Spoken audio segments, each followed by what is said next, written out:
But yeah, I'm here to talk about my passion and sometimes ongoing battle with the world today, and that's that magical word that we've heard so many times today, that word of inclusion.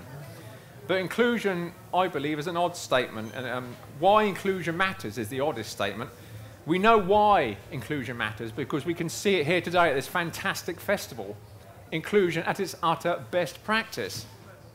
I mean, inclusion, to take its dictionary meaning, is everybody included. It's one of those painfully obvious things. And it seems globally an easy thing to achieve. On paper, inclusion should be easy. There should be no two ways about it that inclusion should actually happen. But it's just thinking about everyone and making sure that everybody gets a slice of all the pies in life, because it's only fair. We're supposed to be one big, huge global community. But I look around the world, and I'm sure all of you do, with eyes wiser and smarter than those who deem to make all the greater decisions for us in life. Shop accessing, toileting, playgrounds, pavements, even television, film and radio are the biggest guilty parties, I believe, of non-inclusion.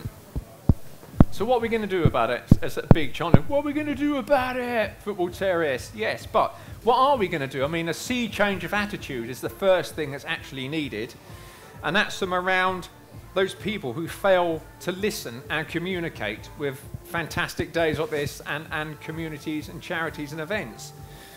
I mean, the world, we have a lot to offer the world as a community, and the world does and will benefit even more if we are all included in the correct way. Disability inclusion, I believe, is as important as cultural and ethnic inclusion.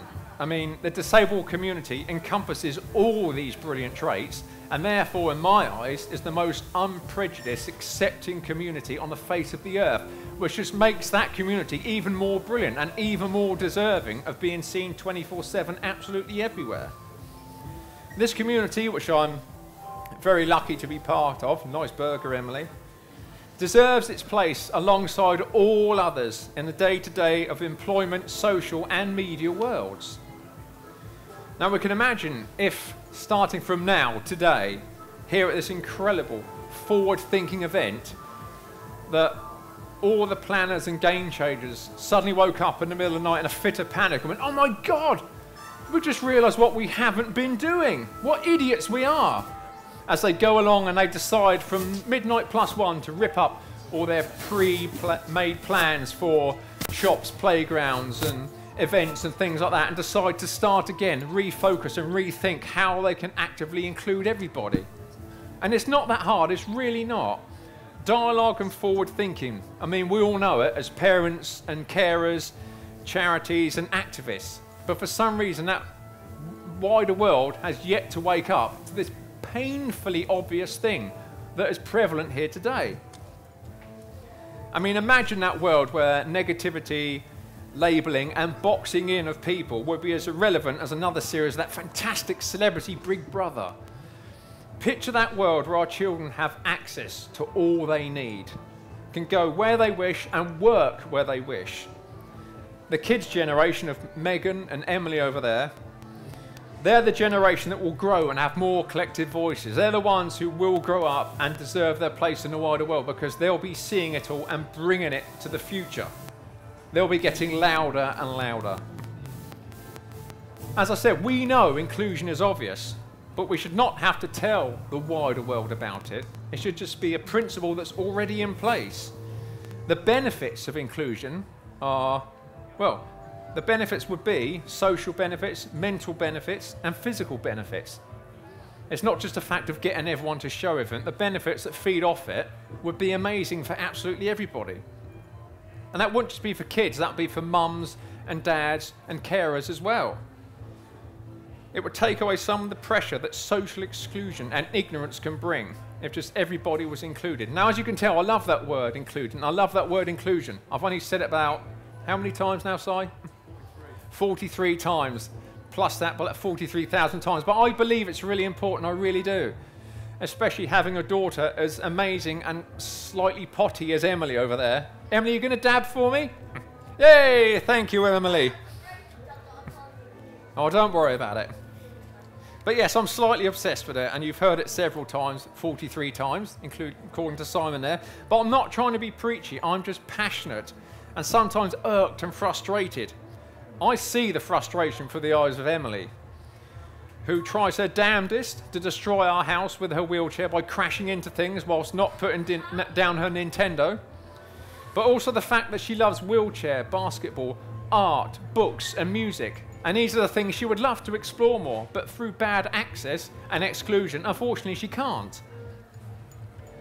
Society expects everybody to contribute, learn and excel. So how is excluding people with bad access, old stereotypes and so forth, helping this exceptional community achieve that? With one hand, society demands everybody pulls their weight, and with the other, it forgets that in order to achieve this, it has to actively think outside the box and communicate with everybody as equals, everybody being as one.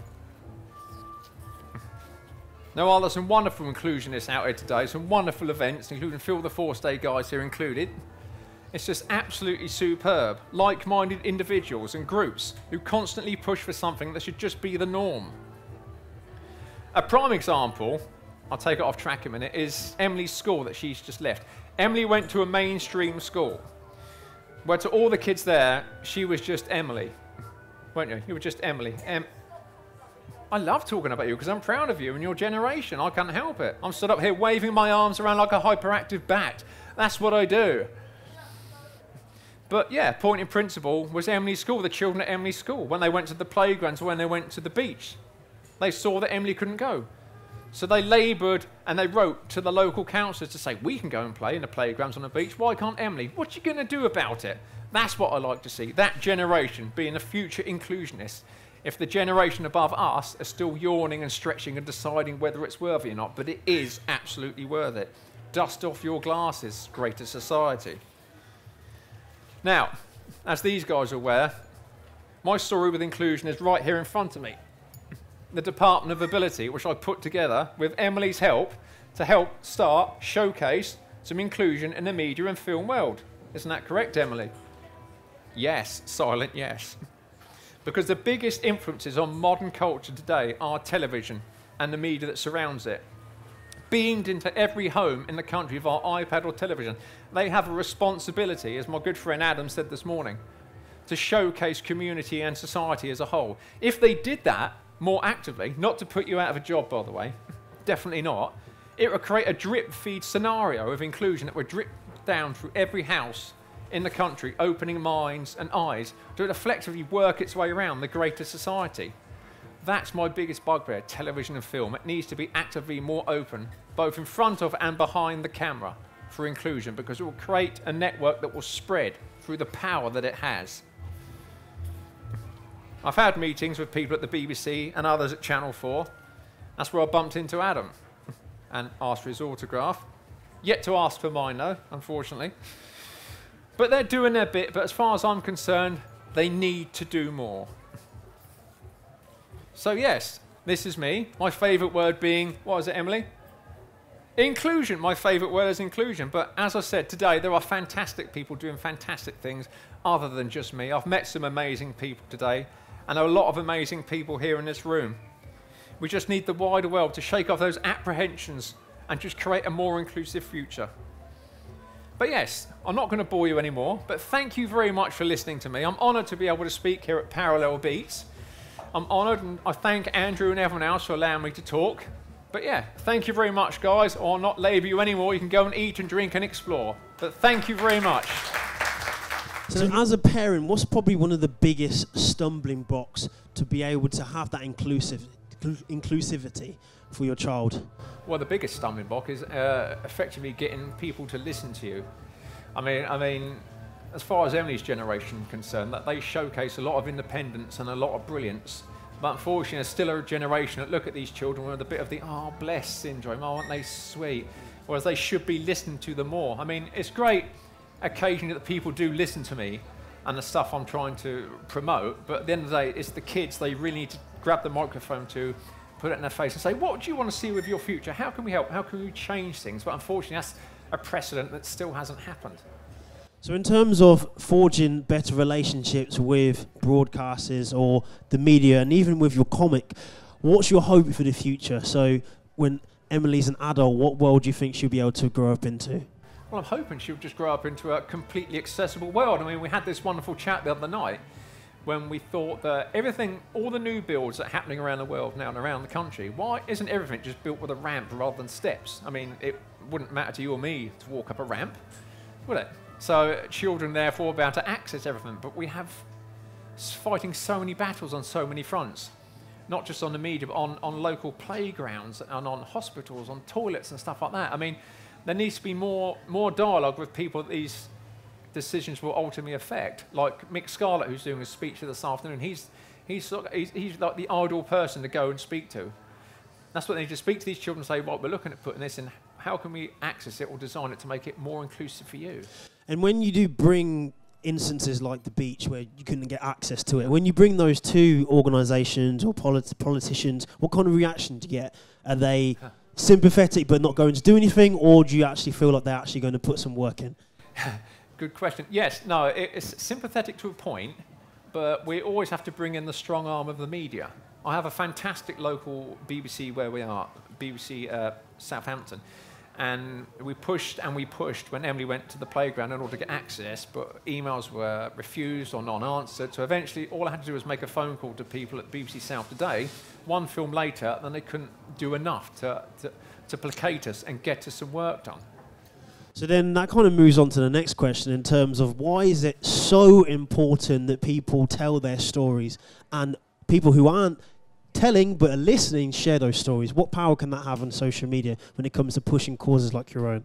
Well, especially at events like this where people like me are actually given scope to talk, it can only produce wondrous results when it comes to the world of inclusion, because people, thanks to social media, I mean, Facebook, Twitter, just stuff like that, there's more and more access to information and films, and that's where it needs to come up, because that's a lot of these places are still stuck in the dark ages, but where the power of social media is concerned, they will see these films and hopefully act on these films and see the power of the people involved. So it's effectively, from our point of view, pushing our information out more into the social world, so eventually they just cannot avoid seeing it.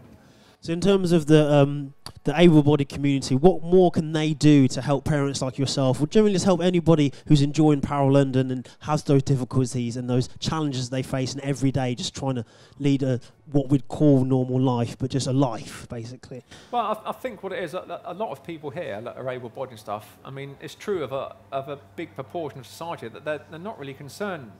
It's only really that some media and people in power that perpetuate that old stereotype of oh, bless them, poor children, they need help. When these children are strong and independent and fiery and fierce, you've only look at Megan and Emily down there to see that. So a lot of greater society of, as I say, able-bodied people, but more than willing and more accepting anyway. It's just that unfortunately there's this whole cotton wool effect of the people around us who make all the decisions that are still relying on stereotypes that just really need to be updated.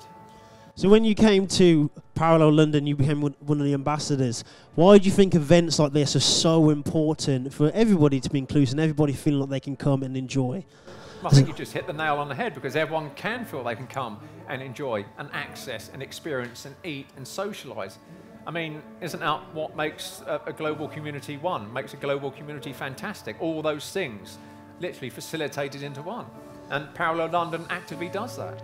So in terms of the future for events like this, we already had Jordan speak about how he'd like to see more Paralympics and more events. Is that the same feeling that you have? Oh, yeah, absolutely. But then the other events need to up their game as well, like things like the Great South Run, the Great North Run, and even the London Marathon. They need to, because they only have a few limited wheelchair spaces, or they demand that certain people use certain wheelchairs. That needs to go out the window.